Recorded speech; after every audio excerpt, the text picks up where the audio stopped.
Good afternoon, everyone. Thank you very much for your patience and your presence. We appreciate you being here.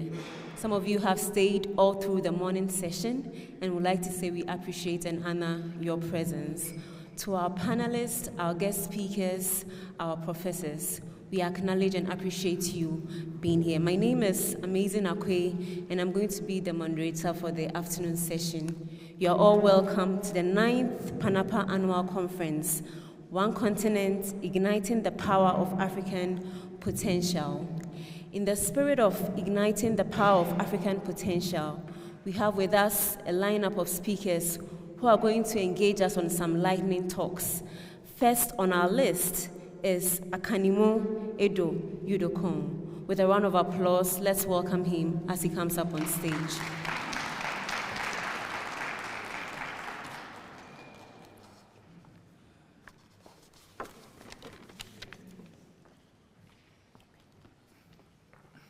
Hi, everyone. Before I get into my talk, I want you to imagine that we all came out here and then the organizers told us, oh, we're sorry, there is no food for everyone. We couldn't get enough food because the people that are supposed to produce the food, they've gone to Silicon Valley to find better employment. I'm sure we will not like that. So I want to talk about how farmers' life satisfaction is affected by different income diversification methods. We see that, and we can all agree that farmers are hardworking people, but unfortunately sometimes their hard work doesn't amount to income, it doesn't amount to revenue for them. Farmers have now had to engage in different income streams. They've had to become mechanics, they've had to become processors of milk, they've had to do so many things just to survive. And this is tightening their time for their family, tightening time for recreation and other social activities, which has implications for their stress, it has implications for their well-being. So my research is going to look at that. My objective is to evaluate how much and how many farmers are now having to do so many things just to survive. And secondly, I'm going to look at how is their individual factors, how is structural factors, and how are other socioeconomic factors affecting their life satisfaction. My research is based in the north central region of the United States. This region is really significant. About 45% of food production of the United States come from this region. At the same time, the highest mental health issues, suicide, depression, has also been recorded for this region. I'm using data from the North Central Regional Development Center, and in that data set, there are about 422 farmers that I will be analyzing. I'm going to use different methods of analysis, including cross-tabulation, multinomial regression. The diagram there is not clear, but in there you have all the factors and the confounders that I'm going to be controlling for. You have expectation of change in their income. You have past financial struggles. You have farmers' age, because as farmers age, their life quality tends to either increase or reduce depending on what they have accumulated. I expect to find that more and more farmers are having to engage in a number of different activities just to make ends meet. I also expect to find that the more activities that a farmer is engaging in, the lower or the poorer, you would say, they will rank their life satisfaction. Lastly, I also expect to find that having experienced past financial struggles, that farmers will be more motivated to seek alternative income streams because they want to mitigate future crises. The implications of my research is that generally for everyone, food is important. If you don't have food, none of this matters, I think. That's for you and for me, but if we want to scale that up, is that we want to see how are farmers' livelihoods being affected and what can be done to ensure that farmers have the things they need to continue to feed us, because I'm sure we are busy people and many of us will not want to go back to the farm. I am a farmer. It can be interesting, at the same time it can be very stressful profession. So you want the people that are deciding to do that in a good condition. I also want the last one is to inform policy that will give us assurance and sustainability of the food industry, because that's the ultimate thing. We want to know that our children will have food in the future. We want to know that ourselves will have food in the future. I have some citations there, and I'll welcome your questions. Thank you very much.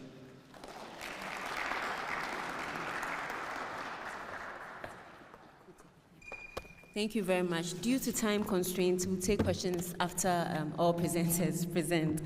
The second on our list is Zilpha Irakoze. She's a dual title PhD candidate, and she's going to present on the mold protecting our food. Let's give it up for her as she comes up on stage.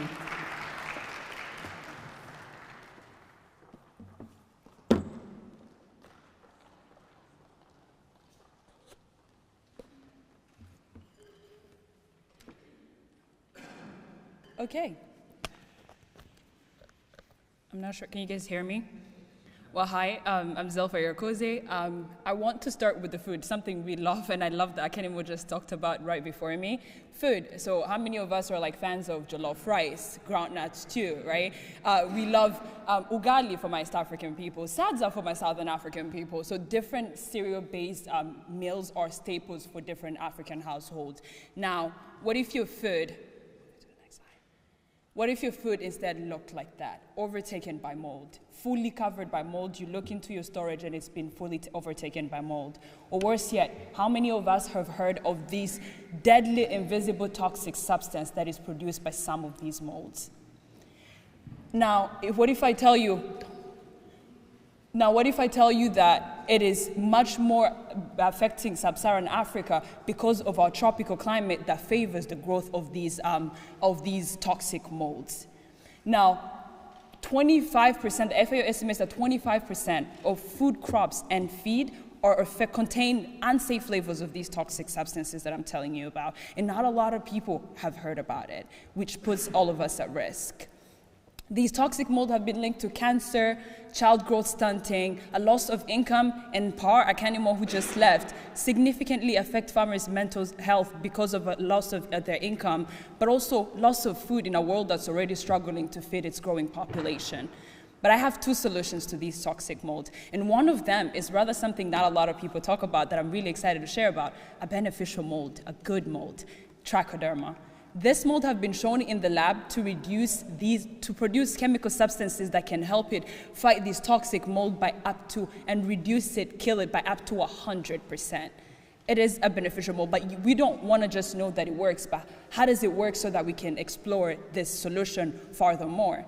So because I know it's through the production of these chemical compounds that this mold this beneficial mold killed the toxic mold, then I study chemical conversations between these two molds. And by comparing the most effective variety and the least effective variety of my protective mold, I'm able to identify a fingerprint of compounds that are potentially helping this mold kill the toxic mold, hence providing us with a solution against these contaminate and reducing our food. Now, this fingerprint, again, allows us to rapidly select these varieties that are more effective, giving us more of a chance at protecting our food and public health in general. Now, but I really do believe that research only works if it reaches the people that need it. In my case, the farmers. I was interested to look at the work that was done in sub-Saharan Africa. This is a different research that I'm happy to talk about. So I took my work in Ivory Coast to see how they protect their mold, validate ancestral knowledge, which they use plants, but I'm happy to talk about more about it. But when I was running my experiment, one thing that really stuck up to me was the gap that was there. None of the 36 farmers I had worked with had ever heard of these toxic substances that are produced by some of these molds. Deadly, putting them, their kids, their families, their food at risk of these dangerous toxic substances. So what I did is I developed programs and materials for them, introducing to them what these molds are, what their toxic substances that they produce are, giving them practical tools to protect not only their crops in the field, but also their public health as they navigate this process as well. And through my research and my survey, when I looked at their knowledge before and after, I was able to increase their knowledge and giving them these practical tools by up to 80% of what they had came in with. And this was really exciting for me. So briefly, my research does two things. finding biological solutions that work in the lab, biological solutions that work with nature and farmers, but also community engagement. And my work looks at both of these solutions with one mission in head: improving, protecting food security, protecting public health, and giving farmers solutions that work with them and not against them. Thank you.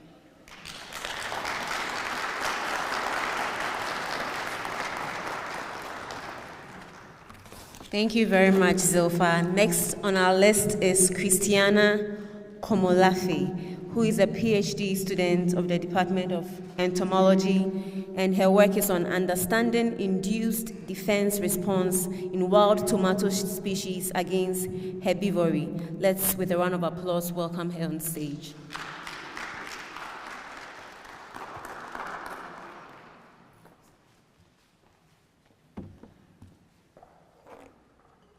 Hi everyone, I'm Christiana Komolafe, and today I will be presenting on understanding induced defense responses in wild tomato species against herbivory. To start with, crop domestication through selective breeding has altered the defenses in plants, and this is because farmers have selectively chosen desirable traits from plants, from wild plants, to improve the cultivated ones. And when we talk about the co-evolutionary between insects and plants, the plants have mobilized some defenses which can be classified as induced defenses, which is in the plants prior to attack, and also constitute induced defenses, which is mounted after insect attack, and there are constitutive defenses, which is there in the plants. And when we talk about induced defenses, this is initiated by the recognition of insect salivary enzyme, also known as glucose oxidase, during herbivory. And these glucose oxidase can act as elicitors, which induce defenses in plants, or act as effector when it disrupts plant defenses.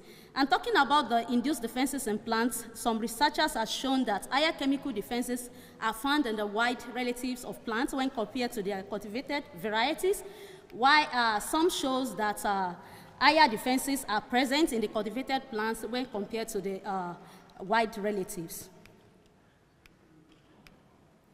So the impact of glucose oxidase in the insect salivary enzymes has been studied in cultivated tomatoes. However, we have limited information in the wild relatives. So this study examines the effects of glucose oxidase on wild tomato species, and also investigate the defense response in the wild tomato species to glucose oxidase through jasmonic acid-related defenses in plants, which are classified as anti-nutritive enzymes, which are the polyphenol oxidase and trypsin inhibition. And we also have the peroxidase, which is classified as the anti-oxidative enzyme in plants. So for this study, we chose a wild relative of tomato, which is called Solanum pennelli, and we tested this on 2 association lines of Solanum pennelli. So we had the insect, which is called tomato fruit worm, that is a generalist pest of all plants, most plants, which also infect, which also feed on tomato. And it has been proven that it has a lot of glucose oxidase in them. So for this experiment, we had 3 treatments. We had the control treatment, which is on damage. We have the mutants and the wild type herbivory, which is the one with glucose oxidase and the one without glucose oxidase. And the plants were, the insects were allowed to feed for 2 to 3 hours, and the samples, the leaf samples were collected and were analyzed for the enzymatic activities. Also, we did the mechanical damage as well. So we have 5 treatments in this. We have the control treatment, the water treatment.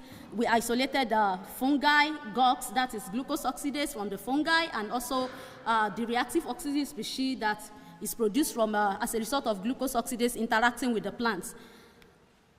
And this was applied on the damage area on the plants for each of the treatments except for the control. So the defenses proteins were measured, and we found out that the peroxidase, which is the antioxidative enzyme, was not were induced across the treatment with glucose oxidase and without glucose oxidase when compared to the control. However, for the anti-nutritive enzyme, which has the polyphenol oxidase and trypsin inhibition, there was no difference across the treatments that were tested, even as compared to the control. And for the second assertion line, we found the same thing that occurred in that. Then for the mechanical damage that we did, that is a second experiment, the same thing holds in all the assertion lines that were tested. So from this finding, it shows that glucose oxidase does not induce the anti-nutritive enzyme in plants, which are the polyphenol oxidase and trypsin inhibitor. However, antioxidative pathway was triggered, which may mitigate or reduce the induction of defenses by glucose oxidase, which produce the reactive oxygen species in plants. So for this, it is important to investigate the effects of water stress as related to antioxidative enzyme and subsequent induction of defenses by plants. And it's also important to see how this affects the insect growth rate and how this can be incorporated or inform plant breeders on how to breed for improved variety in terms of defenses in plants.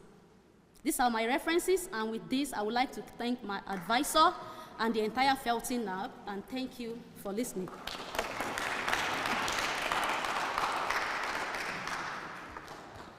Thank you very much, Christiana. We have Dr. Ige Komolafe, who is also a doctor in biochemistry, and will be presenting on evaluating the neurotoxic potential of Datura metel, aqueous leaf extracts in Wistar rats. Let's welcome him up on stage.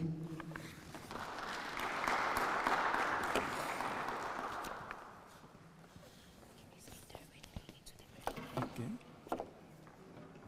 Yeah, good afternoon, everyone. My name is Ige Komolafe, and I will be presenting evaluating the neurotoxic potential of Datura metel, aqueous leaf extract in Wistar rats. So, Datura metel, okay, next slide. So Datura metel is commonly known as devil's weed or devil's trumpet, or it's locally called gegemu in Nigeria, and the plant traditionally is used to treat psychiatric or neurological disorder. But associated with it is its poisoning and toxicity. It has a hallucinogenic effect. So, and this has been misused by youth. Youth lace this with alcoholic beverages. Some soak it in water overnight and take it just to get high. So, in evaluating the neurotoxic effect of these plants, the leaf was collected, extracted with cold extraction method, and the extracts was administered into rats, Wistar rats, for 5 days. And after that, the rats were sacrificed, blood and brain tissue were collected, and various biochemical assays were conducted, including acetylcholine esterase, sodium potassium ATPase, monoamine oxidase, glutamine synthetase, total protein determination, and we evaluated the neurotransmitter levels of the brain of the treated rats, and of course the histological study of the brain tissue were conducted. So the results reveal that there was a decrease in the level of protein in treated animal.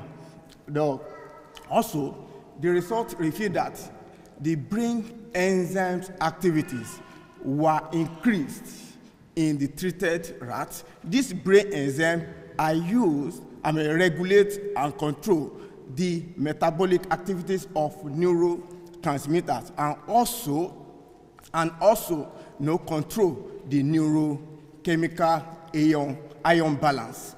And also, in plasma also, there was increase in, in these brain enzyme activities, which means that the effect of this extract does not limit to the central nervous system alone, but also occur in the peripheral processes. And also the levels of neurotransmitters were also altered. Neurotransmitters are a second messenger that transmit information along the axon across the synapses in the brain, which brain requires certain amount before, and any alteration in this amount can lead to brain damages. And also the histological effect, so that there is no aberration in the tissues of the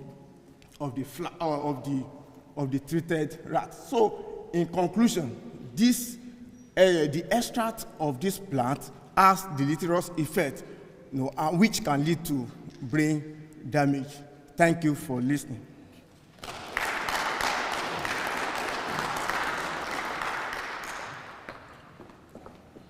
Thank you, Dr. Komolafe. Thank you, everyone, for sharing your research and work with us. Your insights were both engaging and thought-provoking. We will take 4 questions, one for each presenter. So if you have a question, you can kindly move up here and then ask your question. Do we have anyone with a question? Okay, you can come up.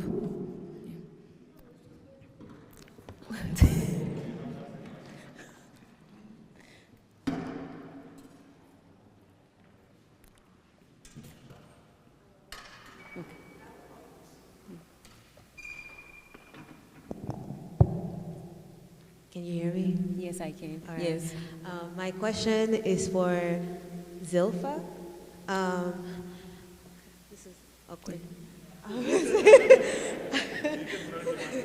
Zilpha, you can come up and answer it. Yeah. Okay.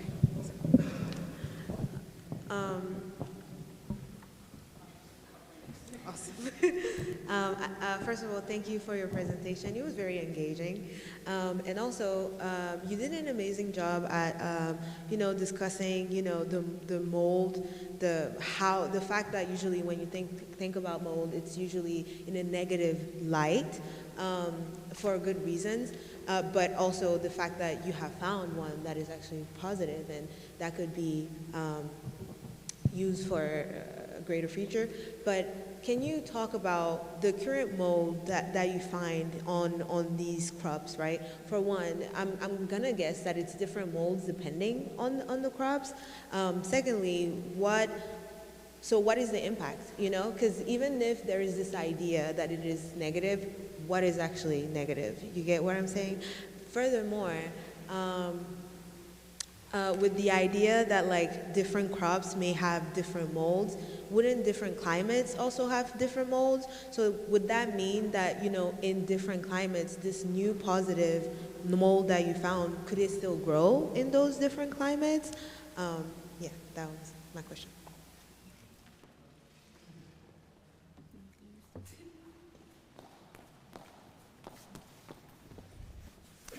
Those are really good questions. I'm going to try to remember and then remind me if I forget any of them.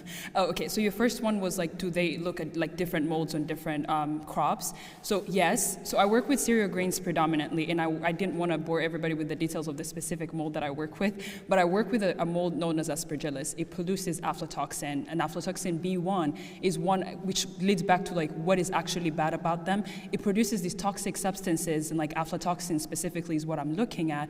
And these toxic substances, again, has been linked to cancer, it has been linked to child growth development stunting. Again, and predominantly one of the things that we don't look at about is we lose so much food because there is regulations around what ends up on the market or what doesn't end up on the market, depending on where you are, because there is not a whole lot regulations everywhere or followed everywhere. Again, the burden ends up falling on the people who can't necessarily eat processed food, like the farmers who are buying corn that's grilled on the market somewhere in Rwanda or in Ivory Coast. No one's measuring these specifically because unless it goes into a processing company, then who are you going to tell the farmer who's selling on an informal market how this works or it doesn't work? So the burden end up falling on the people who can afford to do the processing or afford like better storages.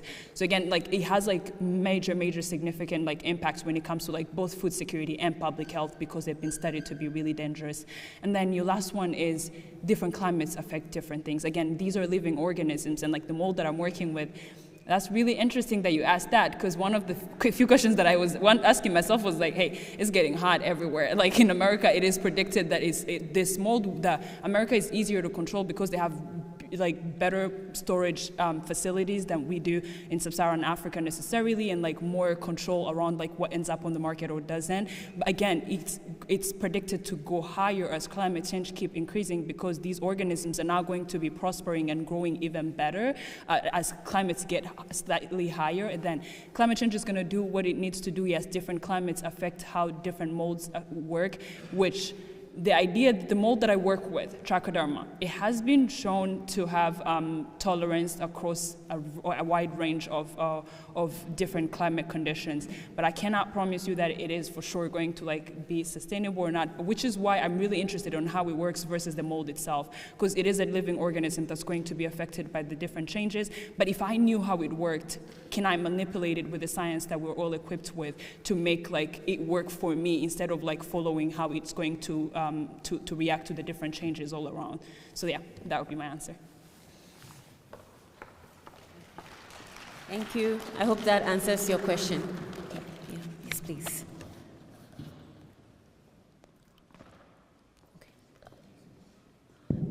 Thank you. My name is Roy Kanagaraja. First of all, I want to give applause to all the researchers here. They are doing fascinating research. I have been doing research for a long time, and now in my job also I do research on Africa. I'm really fascinated by the research you're doing. Now I'm working on climate, so a lot of the things you're talking about is very important. I hope some of these things will come very practical, direct application in Africa.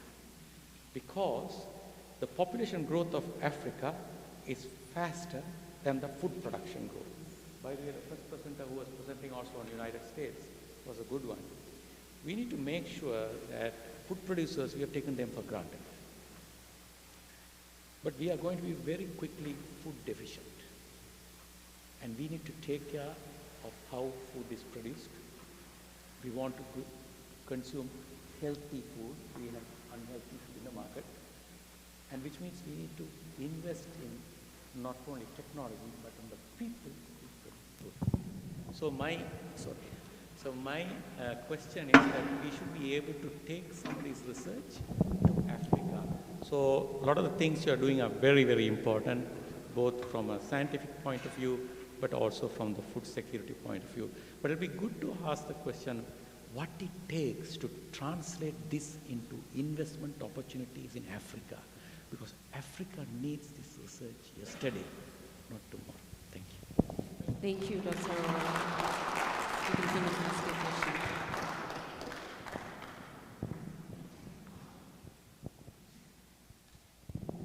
So thank you very much to the presenter. So I have this question for Dr. Komolafe.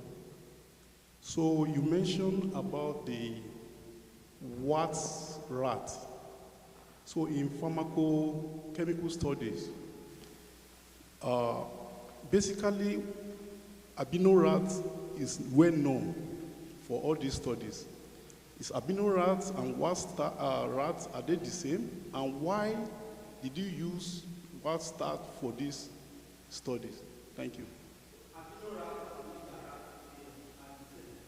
Okay.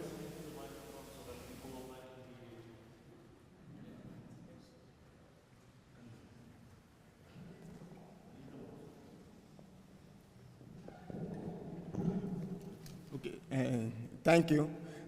Albino rat and Wistar rat, they are the same, and they have a biological name that is called Nophagicus, Ratus nophagicus. So they are the same. And why are we using, Wistar rats to assay for biochemical parameters? It's because their metabolism are a bit similar to that of human being. That's why we always use Wistar rat as a biochemical, as an experimental animal in biochemistry. Thank you. We have another question. Yeah, you can go ahead.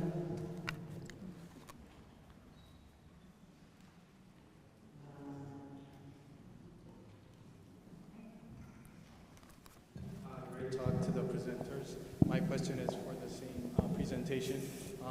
I know you mentioned the neurotoxic potential of that plant, and you've tested multiple assays looking at the different levels of specific molecules. Based on the initial studies you did, what can you determine, like which drugs are they specifically, the plant, which type of like disease, like either Alzheimer's or neurological disease would you think would be good for treating? Is it depression, schizophrenia, or what would you think? I can't really understand your specific question. Yes. So my question was, hinted at the potential, and you've shown the results for neurotoxic potential in the plant, and you've tested assays. What do you think from the preliminary study or like the data you have? Can you like assume what type of neurological issues would the plant be able to treat? Okay. Yes, the plants, even in some area, the plants has been used as anesthesia before, and to those that are having psychological problems, those that psychiatric condition, they use the plant to calm them down. Of which the plant is so toxic that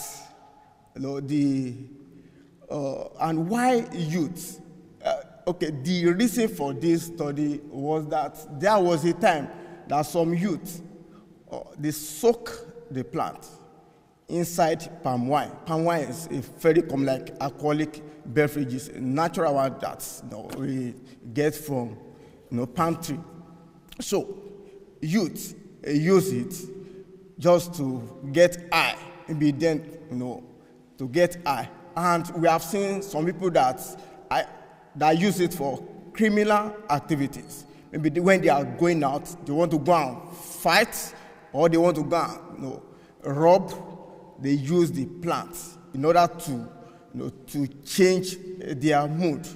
And all this has to do with how brain work, especially the neurotransmitters, how information has been passed across. So and it has caused a lot of damage that has resulted to people lose their life along that line. Yes. Your study was showing that it causes damage. It's caused damage to the brain system. Right. Thank you.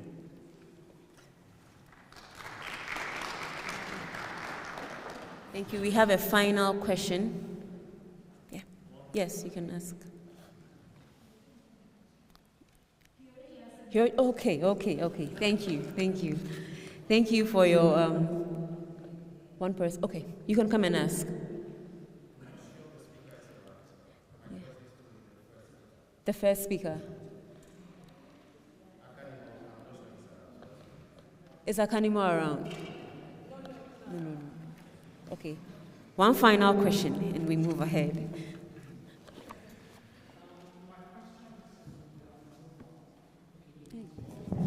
Presentation. So the question I'm asking is, what is the end goal of this research? What's the scalability? And for mycotoxin, such as aflatoxin, we know about AflaSafe. So how do you plan to integrate the research that seems to be working and the one that you're just coming into pipeline? So that's my question.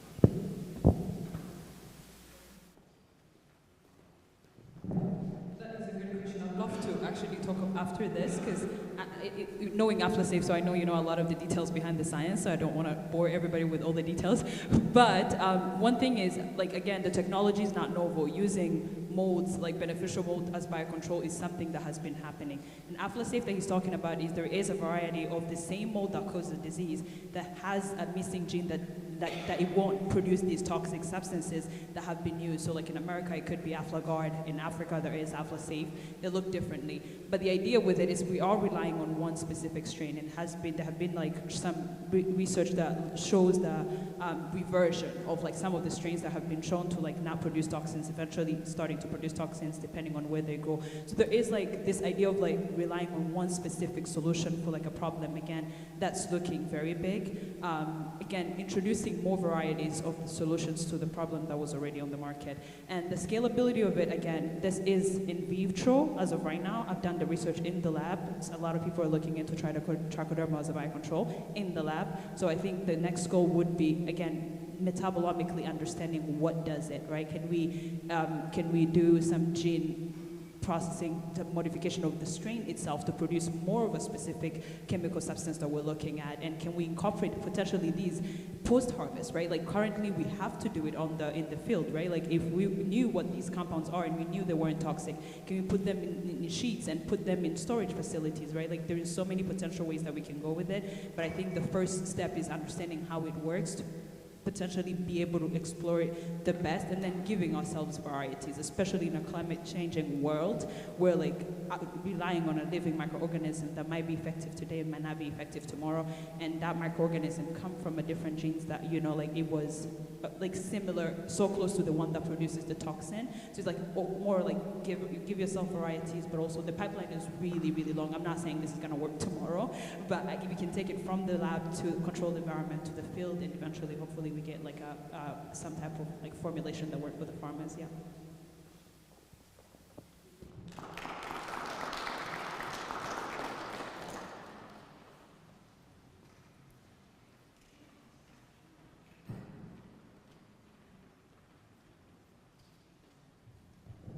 First, I would like to thank all the speakers. My question goes to speaker number one, Akanimo. Your research has to deal with mental health and income of farmers in central north part of the U.S., right? My question is, what are the main questions that you're asking and what you're trying to find out?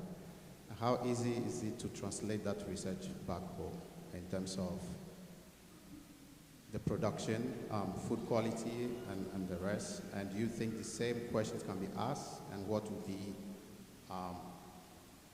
how will you ask that question differently based on the African reality? That's my question.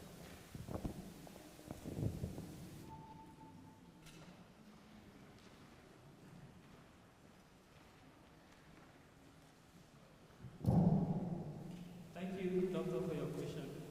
I will start by saying that once you are doing any research, you have to take into consideration. Okay.